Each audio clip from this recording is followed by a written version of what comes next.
Ladies and gentlemen, welcome to another episode of Abrasive Conversation. Today, I would like to introduce Professor Vivienne Lawack.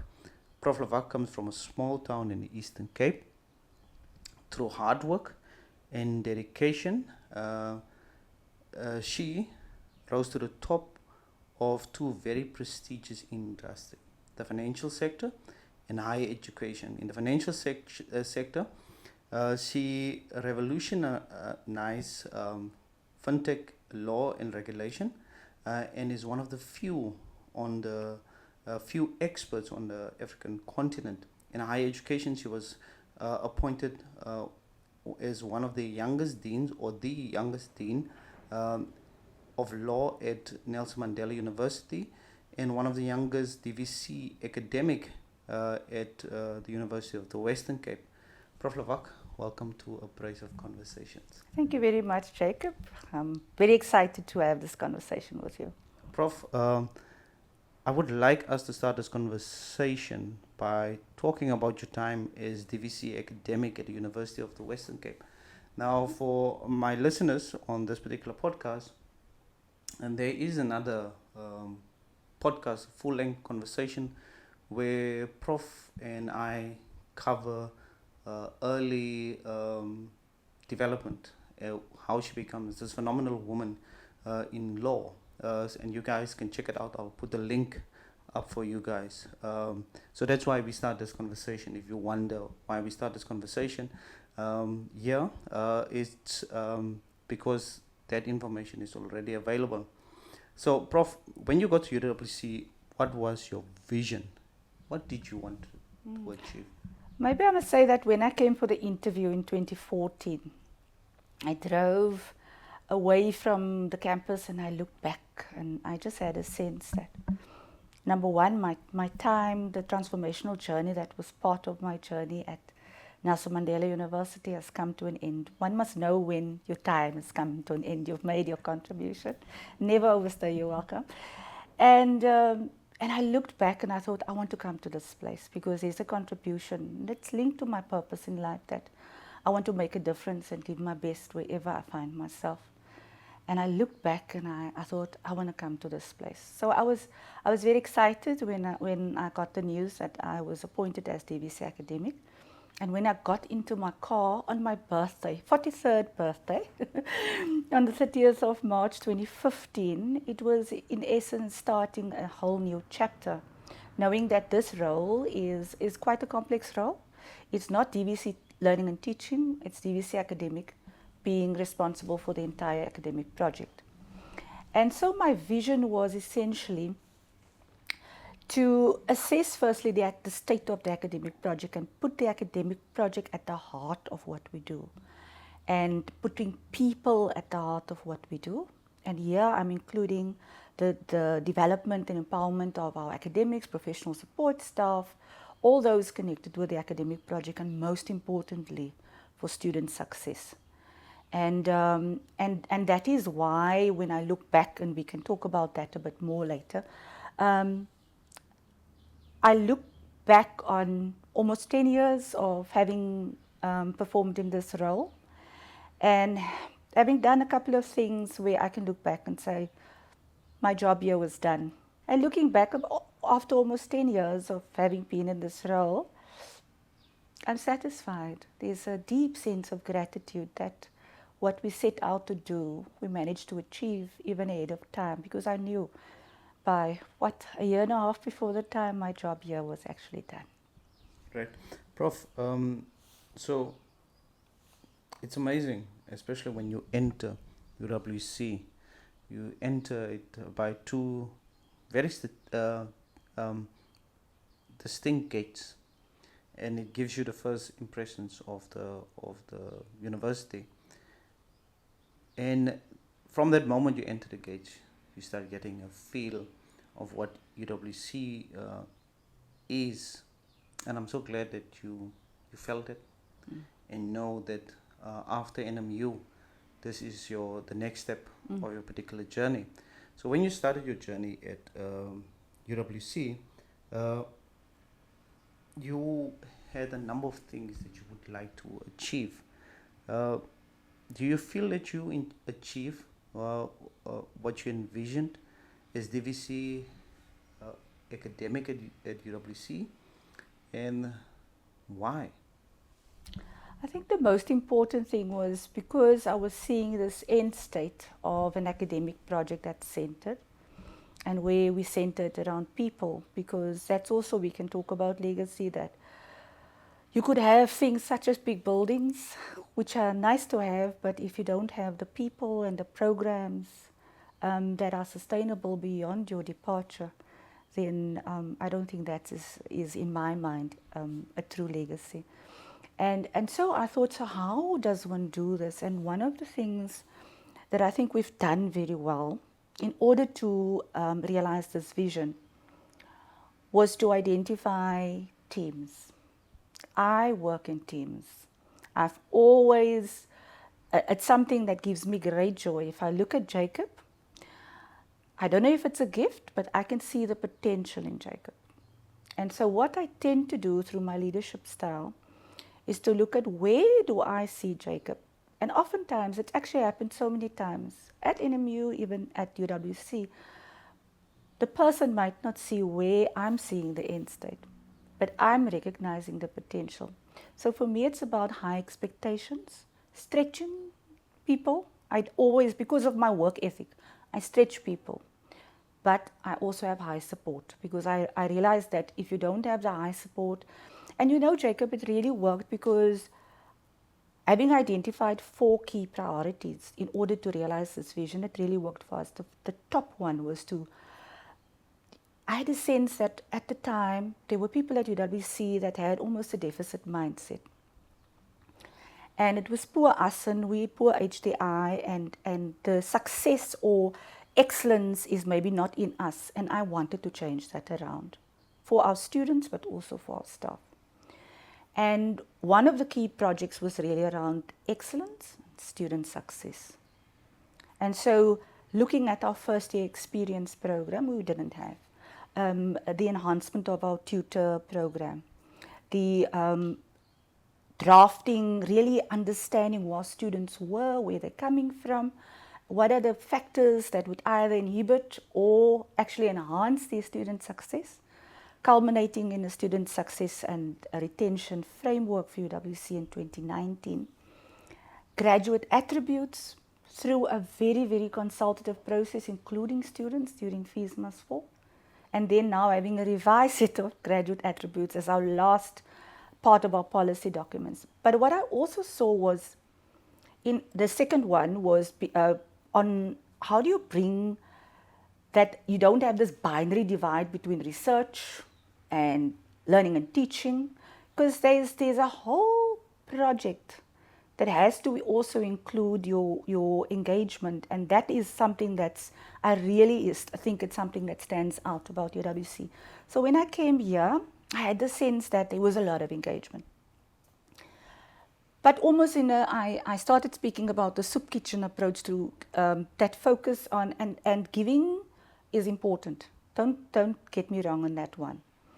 But if your engagement is, for example, you're a scientist, and I'm asking you to give an example of your community engagement, and the person tells me, oh, I teach swimming at the local school. That's lovely. But how do you incorporate that, and how do you integrate? And I started really working hard, and it took us years. And how did we do that? Number one, it's never been before. And I knew that was the same at my previous institution. You have to recognize excellence in community engagement. And then you specifically say, show how you integrate your work with your community engagement with both your learning and teaching and your research. Then thirdly, to take a research-led approach, meaning that you can't teach if you're not a scholar. Because your scholarly work should be infused in what you teach and how you teach. So these are all interconnected things. And I think one of the things that really was important for me was, how do we, because I come from a technology and law background, and specifically FinTech. So how do I leverage the knowledge that I have in order to enhance at beyond face-to-face learning and teaching, but for student success. And I think that's something that we've done very successfully through making blended learning, and that helped us in COVID, as you might recall, to make blended learning the way in which we our pedagogical approach. And of course then hybrid and building up to a flexible learning and teaching provision policy, which is one of the instruments that we also have. And then finally, how do you transform your curriculum? Curriculum is at the center. It's what you teach before, how you teach, why you teach, all of those things. For me, the curriculum is at the center. And then if you do it in such a way that our curriculum, after Fees Must Fall, I realized there is a big project, and not just jumping and saying now it's decolonization, but I took a different approach also through a team approach. And then I realized, my word, but you can't transform a curriculum or decolonize a curriculum if you don't know where you come from. And so the intellectual identity work, I think 2018, 2019, that was key. And going back to former students like yourself, Jacob, through those courageous conversations, especially with the alumni, first on campus, but also with the alumni. That really gave me the information, the data, the understanding of what UWC was, what the intellectual identity was, but most importantly, what are some of those elements that are so important to UWC, that are uniquely UWC, that you would like to pay forward in a new transformed curriculum. And instead of jumping and just writing some beautiful document, we actually had such robust engagements, including with students. And if there's one thing I've learned from that, is the importance of your student voice, past and present. That, of course, led to the curriculum transformation renewal framework. So the one inhibitor was initially, I realized that unless you actually have the kinds of processes and your policies that will enable your people development, you're not gonna be able to realize this. And I'll mention one here. My first promotions round, it was still ad hominem, and I realized I need to change this into ad personam promotions. Difference is that with ad hominem, you compete with other people, and the determination could be there's only money for 3 people to be promoted this year, and not on the academic merit of the person being able to be promoted. So it was important to change the system into what was also not nice. It was almost like there was blood on the floor. Poor person comes in that meeting for the interview and gets torn apart. And that's not the way in which we nurture people. So Dr. Morton and I set out to first do the documentation and guidelines around and devising a new process, which is happening even in my absence. And that's lovely to know. Now that I'm sabbatical, I saw the nurturing ad personam process playing out. Now, why I'm mentioning this, you can only do a nurturing process if your criteria also play, because I've always believed that a promotion should be a planned event, because that empowers the person to plan your career. And it's not being planned by other people as to when you reach that point. And I think it's something we've done very successfully. I'm very proud when I'm seeing and this is something really close to my heart, younger people moving through the system. And because you can't just build your university only on your seniors are your backbone that would have to assist those that are coming through the system, but not one against the other. And I think that is where I sometimes differ from people in relation to where do you place the emphasis. And I think we've done that very successfully. There were a lot of cleaning up to do. But I did it because I'm a lawyer first and foremost. And that's why I need to make sure that my regulatory system and my framework is in place. And I'm very happy that we actually managed to do all of those. And the last one was, if you really want to take away the soup kitchen approach, for me it culminated in our framework, UWC framework for the Scholarship of Engagement for Societal Impact. And that is an instance where I think in the country UWC is leading at the moment. Prof, thank you very much for the work you have done. And ladies and gentlemen, this is actually injustice that we are doing, because there is so much more that she can mention. She didn't mention AEP, AP, the LEAD program, the Leadership and Empowerment Program. You're right. So there is so many. The reflective report. Yeah, and the Center for Performing Arts. You took it over. It came into your portfolio. MICA, Migration and Mobility is an interdisciplinary collective in Africa where we're really making quite an impact. And then entrepreneurship incubation and innovation through zone learning at UWC, and maybe Pillar 7. There's work in future to carry on the work of reinvigorating the model in which that we use for our continuing education as well as our fully online programs.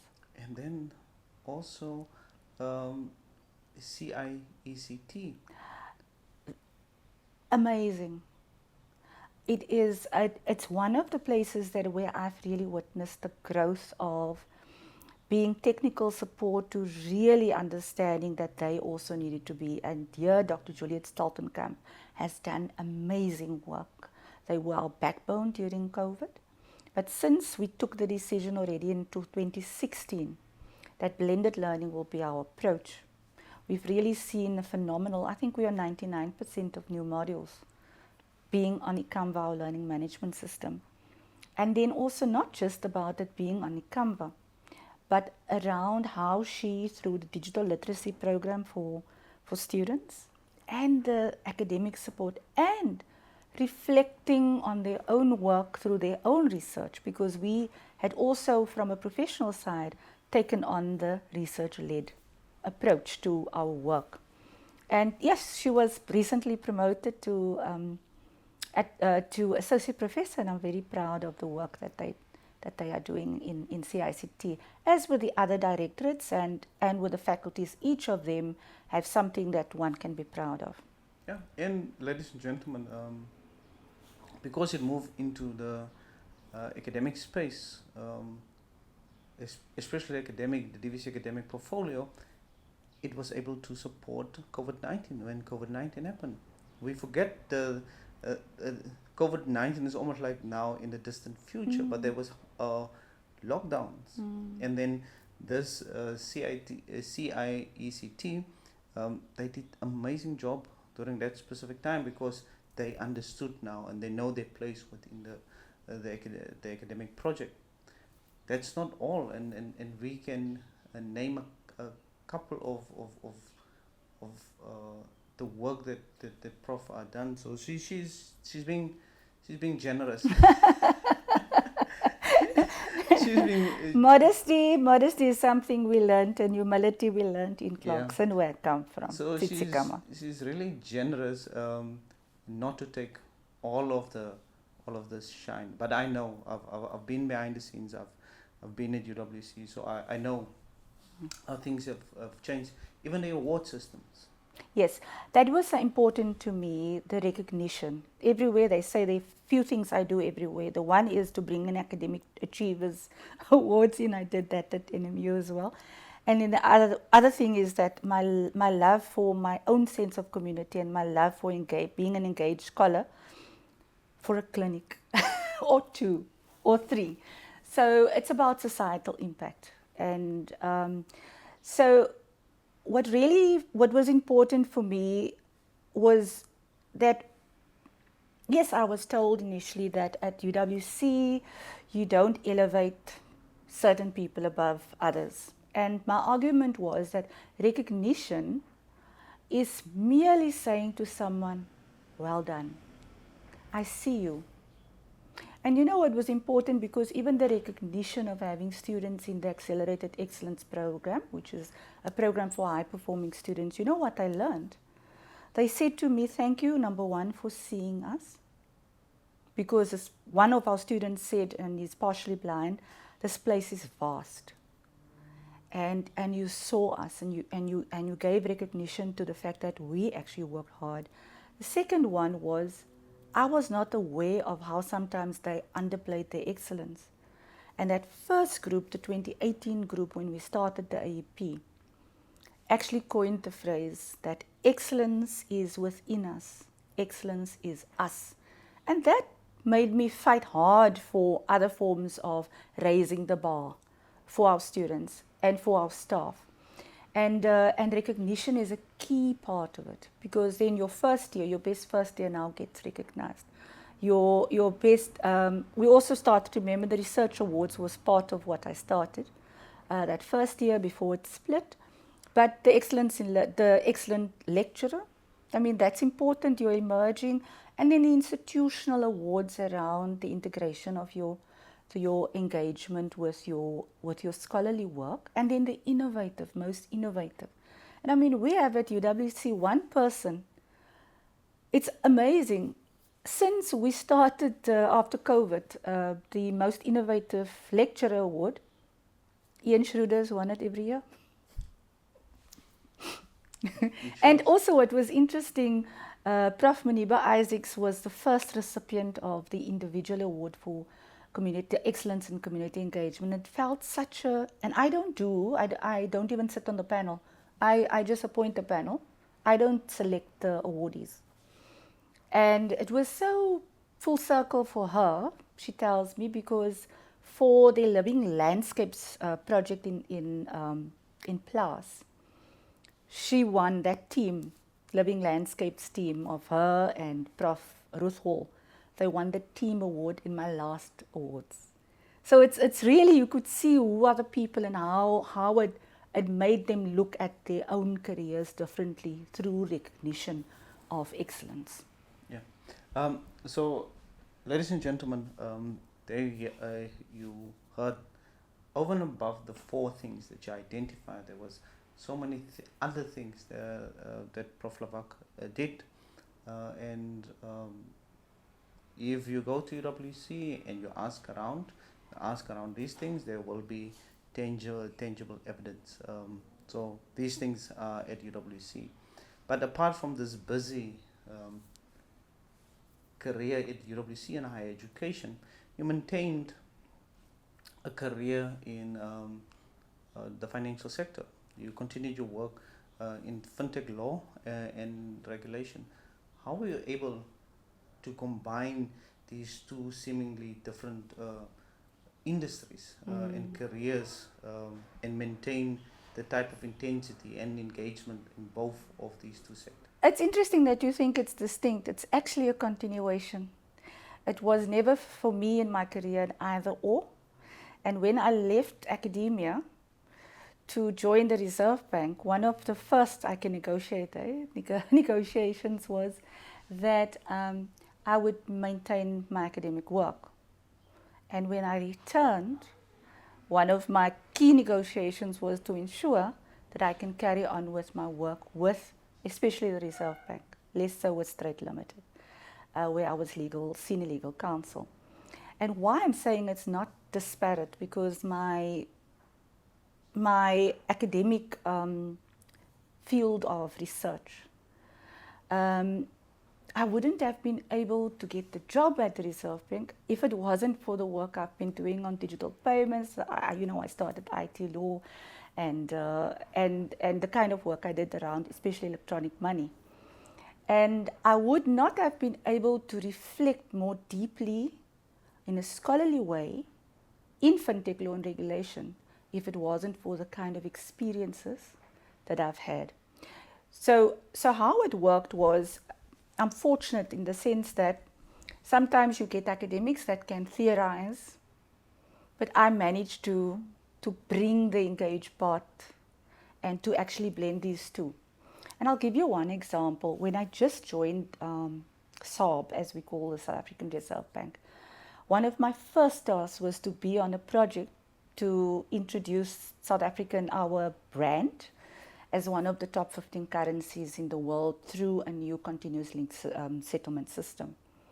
And then because I didn't go to law, the legal services department, I started working in the National Payment System Department for a wonderful man, Dave Mitchell, the late Dave Mitchell, who exposed me to much more than the digital and e-money part. He said, no, you can actually do much more. And that is how I became involved with legislation, taking the amendments to the National Payment System Act right through the process, including presenting on the National Payment System Act amendments in a joint sitting of the NCOP and the Parliamentary Portfolio Committee on Finance. So when other people look at the Act cold, I know exactly how it came to being, how a designated settlement system participants such as CLS came into the system, and all the other delegated legislation I had to draft.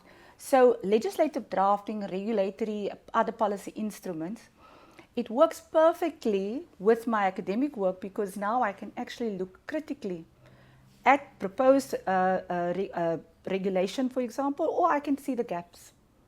And so for my relationship with National Payment System Department has now extended into the successor of Dave, and it will extend to the next one, and culminating in the kind of work that I'm currently doing when SARB is considering the feasibility of central bank digital currencies for the country, and bringing me in on two very important pieces that will influence policy. And that's one example.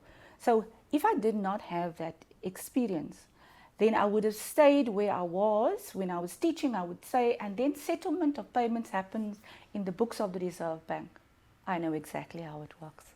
So, and it enriches your scholarship, and that's why I'm able to, because look, it's been, I started at SARB in 2002. It's been many years that I've had this relationship, and also through the advocacy work that I've done subsequent to the National Consumer Protection Act, and bringing my networks to my students. So not only does it now enrich my research, but I was able then to let my students benefit from that. And I've got, 12, 13 PhD students. A lot of them have now come through the system. I think the last of the 8 would now be graduating in December. And then I've got 3 LLM students as well that are also coming through the system. And you know what? It enabled me, if I give one tangible example of my book, the book that I edited, FinTech Law and Regulation, an African Perspective. And why? What makes the book different? 2 reasons. Number one, people that write about FinTech in Africa, they're not on the continent. The one person is in London and the other person is in New York, but they're not here to really understand how it happens on the ground. Secondly is that it gave my students an opportunity. Through working with them, 11 of my doctoral students were able to either co-author or to author. There's one that actually authored 2 or 3 chapters in the book, and to make a contribution to something through an African perspective. And I think that is where my heart is lying, Jacob, because now I can bring my networks to bear, and oftentimes they're not in South Africa. I would set it up if it's Australian, then there will be someone in the morning we'll meet. And then every month I have a meeting with my student. They now call themselves the FinTech Law and Regulation family, and we have a family meeting. And in that family meeting, I can use my networks and say, Tamasela is the head of the National Payment System Department, my first department. I say, Tim, come and speak to my students. And they always say yes, because they said they want to continue having this relationship with me. And it's opened other doors, Jacob, from a societal impact perspective, because they know where to find me. They find me at UWC. And that is why when we talk about the future, that's where they will continue finding me. I will be at UWC.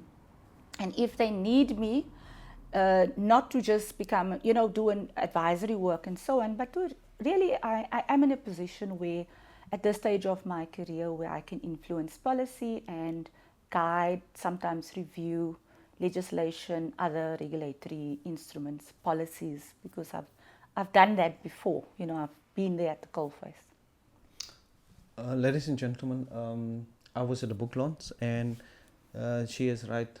It's happening all over the world, because one of the people who on the program. It was quite early in the morning. Canada. But they were able to present. Prof, I want us to shift the attention a little bit. I want us to go to the personal side of your story, because we have talked about your achievements in terms of your career thus far, but you're also a parent. You came to Cape Town as a single parent, raising 3 children. How were you able to balance a career as a DVC academic at a leading university, but you also had to be available as a mom, where when a child calls or want attention, you must be as available as you would be available for a colleague. How were you able to do it? It's so amazing if I think back of when we came here. My twin girls, Flabbe and Victoire, they were in grade 8. It was just after, it was in April that they joined here at Stellenbosch. And then my son Javier, the youngest, he was in grade 4. And he is now first year at university, actually finished now this week. And Flavia will be finishing her LLB next year, and Victoire is doing a master's in Child and Family Studies at UWC. So it's been a very interesting time for us. We came here. I have only 2 distant relatives, and I hardly see them. So I came here without any support structure, and you must have a bit of courage. You can't be scared if you're a single mom of 3 and having to balance this. Now I just want to take you back that it was also Feast Must Fall. So I must say there were times, I remember the one time when we were busy negotiating right through the night with the students.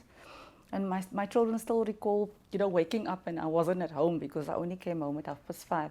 So I also had to always let them in because they're my most important people.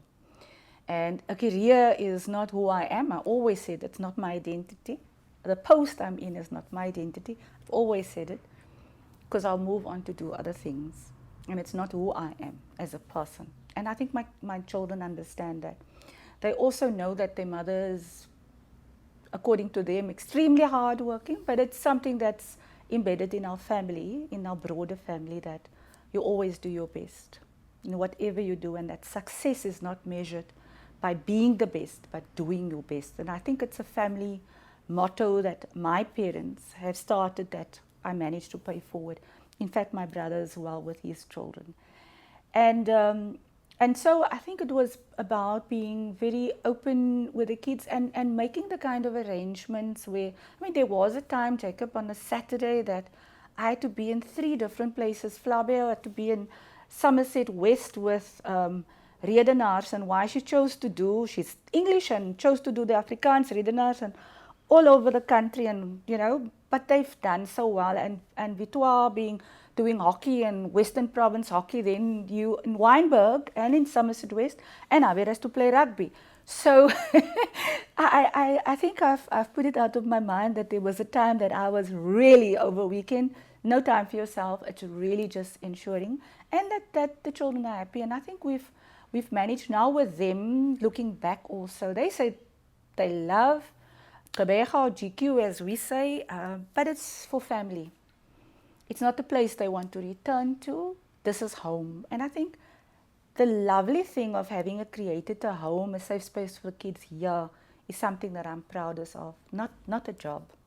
A job I can go and do elsewhere.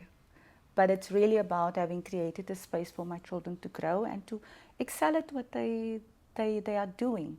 And each one in their own unique way have really done very well. And it's going to be interesting to see how the careers unfold now that I've actually got adults at home. And yes, and my kids are always saying, so when's the next book coming out? Because they see their mother writing, and that also has some impact on what they aspire to do. And probably is going to be some academics there as well, which is really not a bad thing. I think if you're an academic and you inspire your children to want to do the same, that is something that is worth waiting for. Then on the how to create a community, because Cape Town is cliquey, It's so different from when I lived in Pretoria. Those 6 years I lived in Pretoria and worked in Pretoria and Joburg. The first question would always be, where you from? Because there was a sense of migration. You know, my love for migration. And here it wasn't. It was like, you're not from here. What do you know? Kind of thing. So what helped me was to, we're a musical family, and Lawacks are quite known in the Moravian Church for our musical abilities and our contribution to music, and especially choir and organ, etc., brass. And so for me, it was a way of then introducing the kids to that, and also through music, because we used to sing, especially the girls and I used to perform quite a bit. And for me to become part and make a contribution with the choirs here, and specifically joining the choir. And that actually helped with the transition. That was something that was familiar for the kids, and the sense of community that you also get through church and people that we knew already. We might not have family here, but we know quite a lot of people in Cape Town through our music. And so from that perspective, it really helped with the transition. And then in grade, I think it was grade 9, Flavia won the Eisteddfod, the Tygerberg Eisteddfod, with a poem that she wrote, a best English poem. And she wrote about the transition and how difficult it was, and how happy she is that it stretched her, it gave them different opportunities. And I think then, you know, as a parent, it was the right decision to have come here and to spread the wings. So this brings me to the next question. It's kind of self-evaluation question.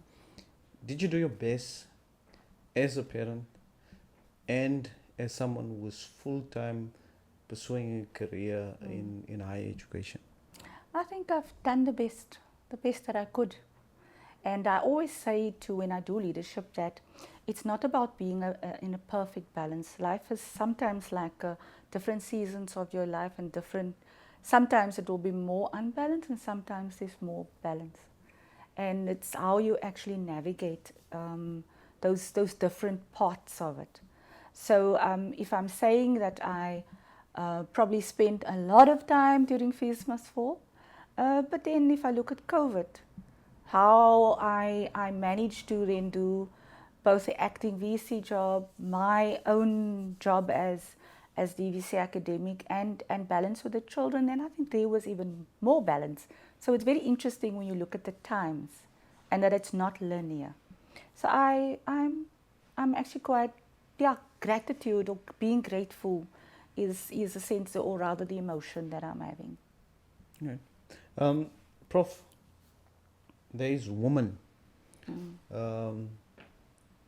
and not just women, also young men and human beings who aspire to be like you, or following the footpath that you are setting out. What would the advice be that you would give them? I think the first thing is find your purpose. Know what drives you. Because if you know what drives you, it will actually enable you then to put things in place in order to meet what you set out to be.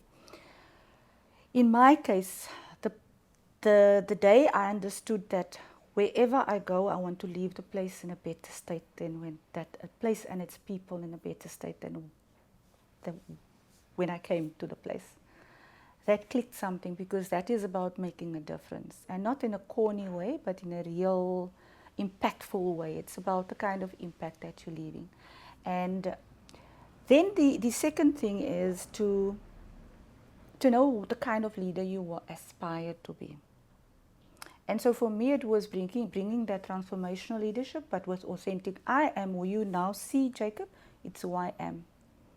I don't pretend to be a different leader than the leader I've become, and the leader that there's ample evidence of. So it's finding the kind of leadership, not style, because style is also situational and it's contextual. Sometimes you need to have a different style depending on the situation that you find yourself in. But in this case, I knew that I wanted to empower people. and that gives me the most joy. So you needed to find a kind of leadership of seeing, okay, but how do I hone the skill to see something in a person that they're not seeing? I'll give you an example. The Saatchi chair at NMU in Law of the Sea and Development in Africa is still talking about, he loves it. He's still talking about, oh, Vivienne, that chair you pushed me into. And I said, and I had to push you into that chair. See how you are still enjoying being pushed into a chair. So it's that kind of thing where you then identify the strengths in people. And then when I lead teams, even with deans, etc., I recognize their individual strengths. And I never try to use someone out of their strength. So even, for example, some people are very analytical. And I'll go to them if I want something analyzed and want to see all the holes and so on. But I might, if someone else is more pragmatic, I might go to that person. And sometimes you put your teams together in such a way where they can actually work together and bring their own strengths to bear especially in the projects. Then the other, and this is specifically for women, I say it all the time, don't suffer from PhD syndrome. And what I mean by PhD syndrome is either you pull her down or you push her down. But be the biggest supporter of women. But I think it's something that we really, really, really need to do a lot more of. Then recently I spoke to someone that's new in senior leadership. And his biggest regret was that he wasn't going to work directly with me because he's learned a lot about leadership. And I think that is the last lesson. It's how you don't keep your lessons or your lessons learned for yourself, but how you pay it forward. And that's why the LEAD program was important to me. And that's why the AEP program, incorporating leadership, including self-leadership, and you're familiar with that program of ours, why it was so important. And then finally, to find what would be impactful for you. For me, it is always a societal impact. Otherwise, I feel that I'm just doing a job. And if impact is not important to you, then I could easily have stayed, or to me, I could have stayed in the corporate sector, where two things were important. Increase your revenue, decrease your costs. Bottom line. And that is not the kind of space that really made me happy. And that's why I didn't stay too long in that kind of setup. So those are sort of the kind of lessons that I've learned. Finally, don't walk alone. The world of work is all about teamwork, and I can safely say that I wouldn't have achieved and we wouldn't have achieved if I came in and walked alone and just gave instructions. We really walked the walk with each other, and I really hope that beyond me exiting this role at the end of this year, that people will remember that teamwork is very important.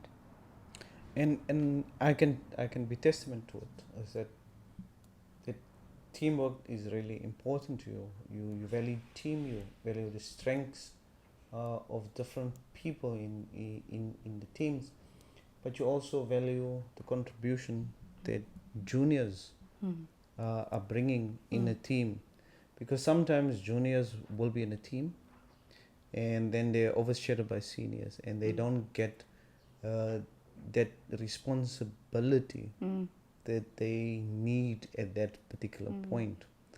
And that's one of the things that you gave, and you jump and say, Jacob, take this. You probably thought, where is this woman coming from and why she's giving it to me? Here's some responsibility. But if you don't get that responsibility, then there will be no growth in you as a person. And you don't do it in a generic way. Let me put it like that. You don't do it in a generic way. There's a very nuanced assessment that you do, and then you give that person a responsibility that aligns with that person's strengths. So, and it's picking them. Yeah. It's important that you see this is the person that would be able to do that. And I've got a lot of them in my team. So you're quite high, you have a high level of emotional intelligence. But I think there's 3 questions left before we wrap up our conversation. Before we go into legacy, because the last part of this conversation will be about legacy. And I can see on the table here is The Light We Carry by Michelle Obama. So there is heavy books on the table in front of me.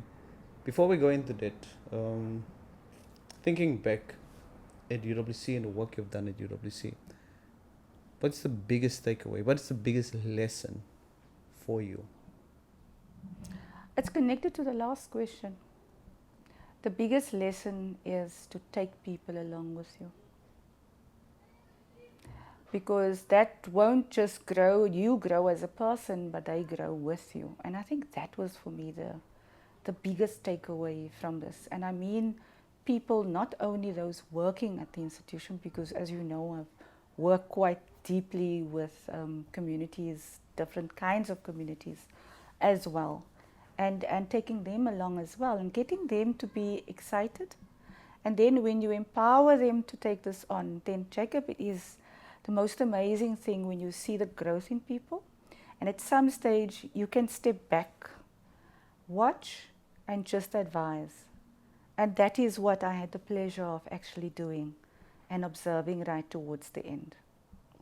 Prof, legacy. What does legacy mean to you? Before we ask you about your legacy, I want people to understand how you think about legacy before you answer that heavy question, what is your legacy at UWC as well? What is legacy to you? For me, legacy is what you do with people and with programs. So the state of the academic project.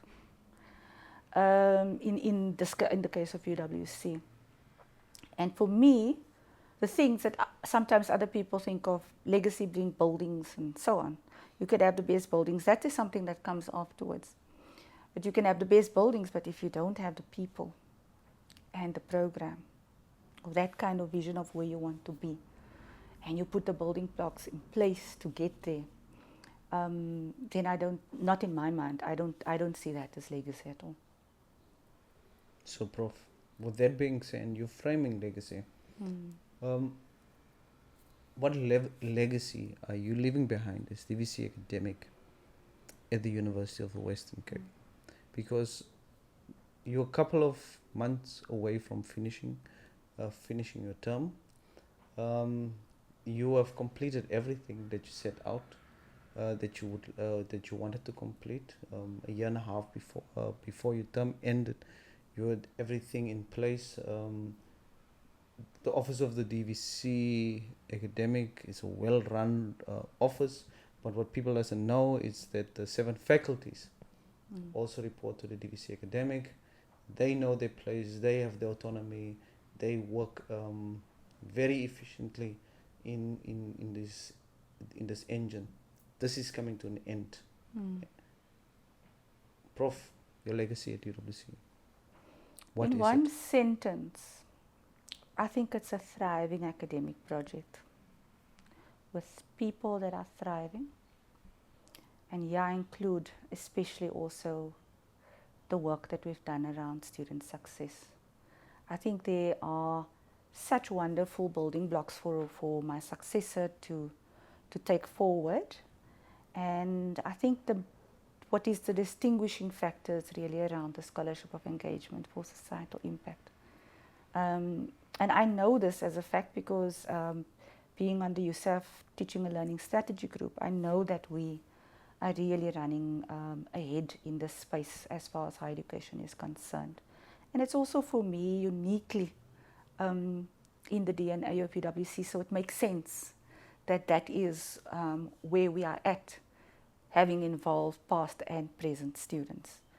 And I would look fondly back to how we finally got to the scholarship of engagement, which, by the way, if I can maybe just briefly explain what I mean by that.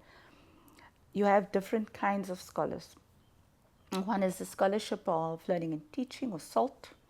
You get a scholarship of research, which is where you're doing a disciplinary research, whether it's, and then you get scholarship of integration, where you sometimes then integrate maybe learning and teaching with some of your research work, and you get application as well. But the scholarship of engagement is really that puts all of those together and start. And when I mean engagement here, it can be any community, any public. There are various publics. So even in your scholarly society, you could have an impact. You could have an impact like the way I approach my engaged scholarship through the kind of policy, regulatory influence, the review of legislation, and how then you combine it with, now my students are benefiting, as I explained. The PhDs are benefiting, the research itself, the growth of that and the positioning of that. And this is where you start measuring impact, not only in relation to the National Development Plan. We've got a wonderful model at UWC. We also have the OECD wellness factors clustered over it. The SDGs, oftentimes people just tick the box of the SDGs, but there's a real looking deeply into the indicators and the IOP of the Institutional Operating Plan of the university. And this makes UWC's model quite unique. And it's in this aspect that I think we've made a wonderful contribution to. There's a scholarship behind it, of course, itself. And I think in years to come, people can now identify where they are on the continuum, because you can blend them at different times of your career. And you decide, so there's a place in the sun, in a sense, for everyone. And that is something that's very heartwarming to see. And also to see how faculties have embraced it, especially those in the pilots. Yeah, I think me reflecting back as an alumni of UWC, but also someone who's been working for a lot of years for UWC, the faculty is running really good. And fees must fall was needed. Because before fees must fall, we didn't have this kind of waking up and then, oh, this is a new opportunity. And I'm glad. Even entrepreneurship, yeah. It came via fees must fall. Yeah. I mean, I got that idea after having spoken to the students, how important it is to expose them to entrepreneurship and innovation. Yeah. Woke it up, use it as an opportunity to draft and put things in place so that we can get to this well-oiled machine, which is now the academic project at UWC. Prof, but now that this sun is setting on this part of the journey, a new one is starting. So please tell us what is next for you. You probably see the smile on my face. I'm so excited. Jacob, my career has not been linear. And where I'm about to go is I'm staying at UWC. I'm very happy to stay in a fantastic law faculty as a full professor. And I've been very engaged in my department of mercantile and labor law over the last number of years, not only through supervision, but through other, also working with some of our emerging scholars, etc. And now being able to go and spend my time with my first love, FinTech Law and Regulation, is something that I'm really looking forward to. And I'm looking forward to see how we can really take our space, not only nationally, but also on the continent in this space. So yeah, using the word space often, watch this space. And ladies and gentlemen, indeed, watch this space, because fortunately for me, and unfortunately for you, I have a kind of behind the scenes information about what is happening next, and it's huge. It's something huge that is going to happen. But we can't reveal, or Prof can't reveal at this particular stage. But she's extremely happy. UWC is one of the best places for law, and hopefully my son will be next year in the law faculty. If not in the law faculty, then it will be in the EMS faculty. But he was provisionally accepted in the law faculty. So with that, I know he will be at home. It's a fantastic faculty. It's a fantastic faculty. Prof, any last thoughts before we wrap this conversation? Maybe just to say that I'm in the fortunate position that pretty soon, probably the next 2 weeks or so, I started the reflective report so that every year we could reflect all the faculties on the state and all the directorates within my line, and there are about 5 of them, which since 2019 also included the Center for the Performing Arts. And so having done my last one, I then took the view that I also needed to reflect not only on the previous year and, looking at the strategic priorities for future, but to really reflect on a couple of years. And so for those that really want to see evidence of what we were doing over the last 9, almost 10 years, look forward to reading the reflective report. And also for deans, it was really a wonderful way to say, wow, all of this is happening in my faculty. I might not necessarily know, and also the way in which we do it as teams, setting up reflective reports. So my last thoughts would just be to wish UWC, from a leadership perspective, all the very best. I'm looking forward to be a proud professor in my faculty and continue to contribute to UWC and the academic project at UWC. And then also just to say thank you to each and everyone who worked with me, from the deans, deputy deans, the academics, professional support staff, and all my directors, the learning and teaching specialists we didn't have for every faculty, we now have for every faculty. All of you have played a part to enrich my life. I want to say thank you very much. And this is a great university. Let's continue to ensure that we do what we can do to give our best to UWC. Prof Vivienne Lawack, from the small town Clarkson in the Eastern Cape, I salute you. I thank you. Thank you. Ladies and gentlemen, this was another episode of Abrasive Conversations. Until we meet each other again online. Thank you, Prof.